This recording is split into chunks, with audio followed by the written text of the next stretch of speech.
Assalamualaikum warahmatullahi wabarakatuh.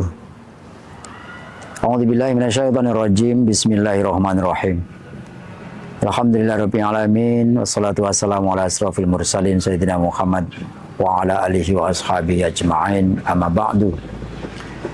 Pemirsa dakwah bil hikmah dimanapun Anda berada, kita bersyukur kehadirat Allah Subhanahu wa taala. Semoga dengan bersyukur kita akan selalu mendapat tambahan karunia dan anugerah dari Allah Subhanahu wa taala. Dan yang terpenting lebih dari itu adalah bersyukur bisa berdampak pada nilai-nilai positif pada diri, baik secara jasmani maupun rohani. Pemirsa dakwah bil hikmah, di dalam Al-Ankabut ayat 69 dinyatakan bismillahirrahmanirrahim, walladzina jahadu fina lanahdiyannahum subulana wa innallaha lama'al muhsinin. Yang artinya adalah orang-orang yang berusaha dengan bersungguh-sungguh untuk mencari keriduan kami, benar-benar akan kami tunjukkan kepada mereka jalan-jalan kami. Sesungguhnya Allah benar-benar bersama orang-orang yang berbuat kebaikan. Pemirsa, setiap kita punya cita-cita. Setiap kita punya mimpi, yang di dalam bahasa kerennya saat ini adalah punya visi. Setiap orang punya visi yang paling jauh, cita-cita yang paling tinggi. Bahkan cita-cita ini diwajibkan kepada semua orang. Sebab orang yang tidak punya cita-cita, tidak punya visi, berarti perjalanan dia itu tidak ada petunjuk dan tidak ada yang mengarahkan kemana dia akan jalan. Kenapa saya mengatakan wajib hukumnya untuk punya cita-cita? Di dalam Al-Quran kita sering membaca bagaimana Allah memamerkan kepada setiap hambanya, kepada kita semuanya, bentuknya surga. Surga Jannatun Na'im misalnya, yang di bawahnya mengalir sungai-sungai, ada buah-buahan dan lain sebagainya. Lalu kemudian juga dipamerkan kepada kita bagaimana model neraka. Nah, surga yang dipamerkan oleh Allah kepada kita itu adalah sebagai bentuk perwujudan yang gaib, yang kemudian agar kita punya cita-cita masuk ke surga. Jadi oleh karena orang muslim yang tidak punya cita-cita untuk masuk ke surga, berarti dia tidak punya perjuangan aktivitas untuk menuju ke surga. Oleh karena doa kita apa? Rabbana atina fid dunya hasanah wa fil akhirati hasanah wa qina adzabannar. Apa tujuan kita, cita-cita kita? Di dunia kita hasanah, di akhirat kita hasanah. Dua-duanya hasanah. Dan yang terakhir setelah hasanah kita minta doa terhindar dari neraka. Ini artinya adalah setiap kita wajib punya cita-cita.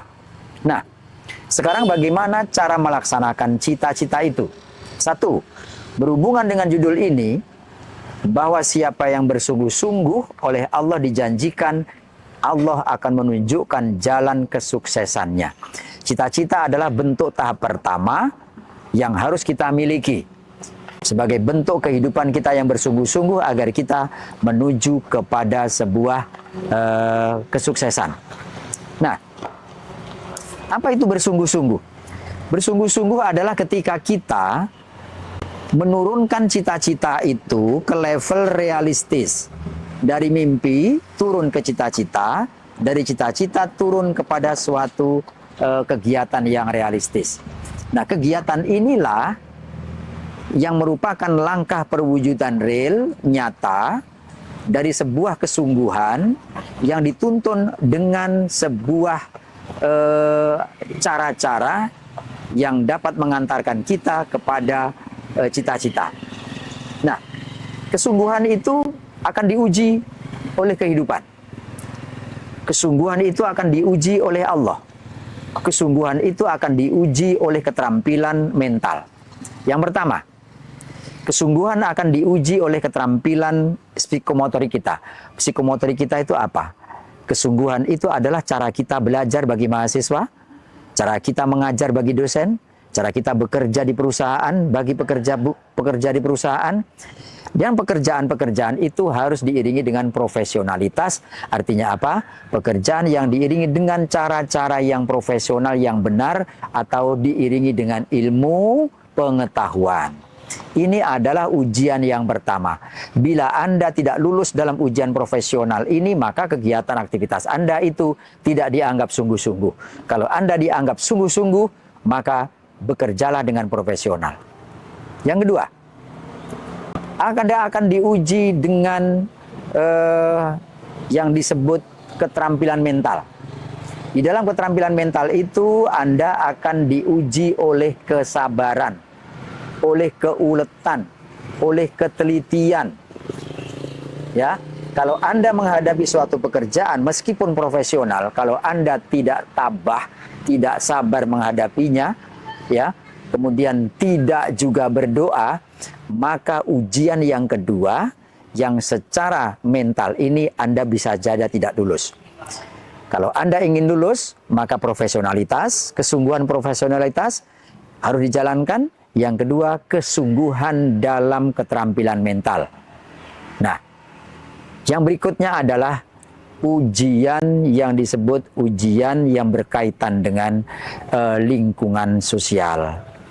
Karena kita di dalam melaksanakan beraktivitas itu kita selalu berhadapan dengan kesulitan, ya.